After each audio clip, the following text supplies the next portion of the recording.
Bapak sempat sampaikan ada salah satu upaya itu menaikkan harga HPP untuk bisa membuat petani tebu ini lebih semangat lagi untuk bisa memproduksi tebunya begitu. Tapi apakah memang sudah terlihat ada hasil yang signifikan dengan adanya upaya tersebut? Sangat terlihat, ya. Sebetulnya bukan upaya, tapi sudah diambil langkah ini oleh pemerintah dalam ini melalui Bappenas ya. Jadi harga acuan pembelian gula dari produsen naik secara signifikan dari 9.100 yang 6 tahun nggak pernah naik, sekarang udah sampai 14.500. Nah ini akan menyebabkan kalau pabrik gula itu melakukan transaksinya dengan petani itu dengan menggunakan sistem pembelian tebu, itu harga tebunya itu akan tinggi, akan meningkat gitu.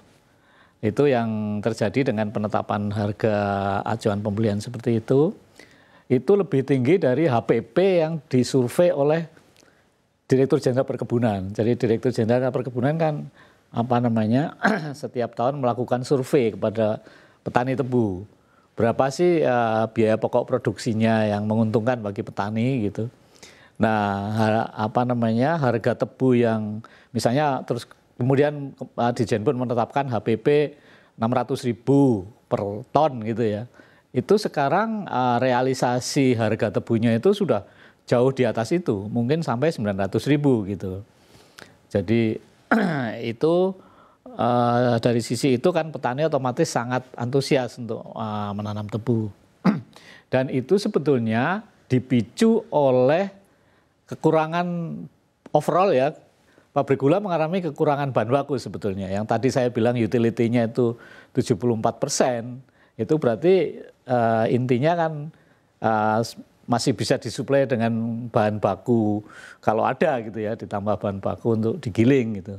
Tapi overall itu masih kurang. Nah akibatnya apa di lapangan? Itu terjadi persaingan pembelian tebu antar pabrik gula gitu, sehingga menyebabkan harga tebu itu makin meningkat. Jadi petani makin happy dalam hal ini karena dia berbudidaya tanaman tebu dan harganya bagus. Tapi pabrik gulanya tidak selalu happy karena dia harus membeli bahan baku dengan harga yang lebih tinggi gitu ya. Dia harus dituntut lebih efisien supaya bisa bertahan dengan harga tinggi itu. Itu kira-kira begitu yang terjadi sebetulnya. Memang kalau dari semangat para petani ini sudah cukup baik untuk bisa memproduksi lebih banyak lagi. Ya. Lalu bagaimana dari segi dukungan seperti teknologi dan juga mungkin insentif-insentif yang disiapkan untuk petani tebu? Apakah menurut Bapak ini juga sudah cukup baik begitu diberikan oleh pemerintah? Ya sebetulnya begini. Kalau kita bicara teknologi, apalagi teknologi yang advance gitu ya, teknologi yang sifatnya mungkin modern, segala macam penggunaan artificial intelligence segala macam, itu biasanya pintu masuknya itu melalui pabrik gula, gitu ya. Jadi anggota kami ini pabrik gula itu sebetulnya posisinya itu dia harus menjadi pemimpin kerja operasional di lapangan. Dialah yang menggait petani untuk mulai menggunakan teknologi-teknologi baru, karena yang lebih mudah punya akses terhadap knowledge baru di dalam budidaya tanaman tebu itu terus saja pabrik gula, karena kita punya network internasional yang namanya International Sugar Technologies, itu adanya di pabrik gula dan itu terjadi knowledge sharing segala macam rutin setiap tahun itu ada. Nah biasanya melalui pabrik gula disalurkan kepada petani. Nah ini yang pendukungnya agar ini bisa berjalan dengan baik, itu harus terjadi kemitraan antara pabrik gula dan petani yang continue gitu ya. Ini yang sekarang ini kelihatannya ada ada kendala ya, ada constraint, karena sekarang ini kan yang banyak berlaku itu sistem pembelian tebu dibandingkan dengan dulu sistem bagi hasil. Kalau dalam sistem bagi hasil itu terjadi close relationship antara petani dan pabrik gula.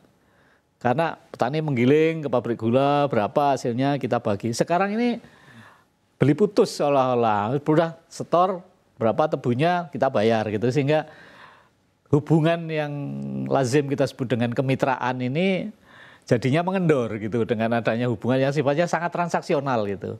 Ini yang kita sayangkan. Hanya kebetulan mungkin sekarang didukung dengan era keterbukaan, petaninya juga mungkin banyak petani milenial, dia mungkin bisa akses mengenai teknologi baru itu dari mana-mana gitu loh. Tapi apakah itu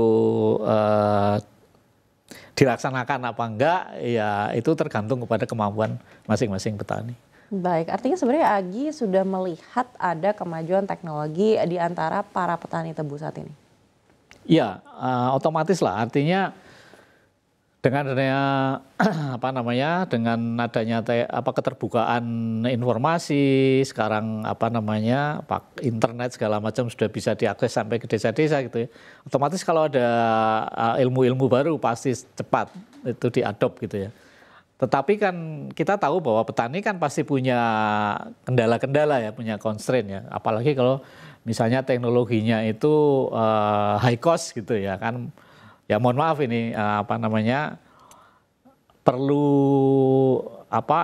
initial cost lah yang tinggi, yang itu mungkin berat bagi petani. Kira-kira begitu mungkin kendalanya. Baik, tapi untuk bisa mencapai initial cost yang tinggi yang tadi Bapak sampaikan, apakah ini artinya perlu didukung juga dari segi pembiayaan murah dan juga pendanaan dari pemerintah?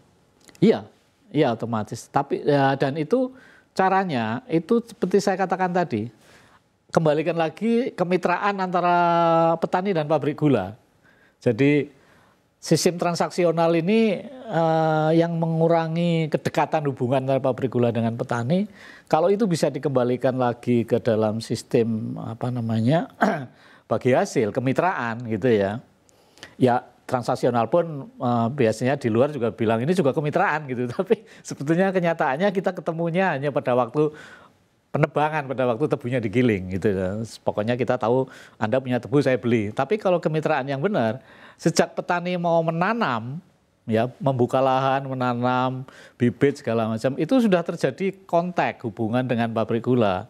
Dan di saat itu kalau pabrik gula dikasih tanggung jawab dia sebagai pembina terhadap operasional di lapangan, maka ini bukan tugasnya Agi tapi tugasnya usaha ya, tugasnya bisnis ya. Itu pabrik gula biasanya akan bertanggung jawab, maka dia kalau misalnya ada keterlambatan bibit, ada keterlambatan pupuk, ada inovasi baru, teknologi baru, dia berani invest gitu ya. Udah kalau petani nggak punya, saya biayai duluan deh, nanti pembayarannya pada waktu panen. Nah, itu bisa terjadi karena itu ada kepastian dari pabrik gula bahwa petani yang mitranya itu akan menyetorkan tebunya ke unitnya dia, ke pabriknya dia gitu loh. Itu dengan sistem kemitraan yang yang boleh dikatakan tradisional ya.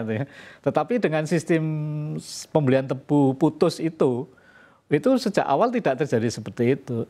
Jadi petani tidak merasa terikat untuk menjual tebunya ke pabrik gula yang dia akan milih pabrik gula yang mana yang beli dengan harga lebih tinggi lah, kira-kira begitu.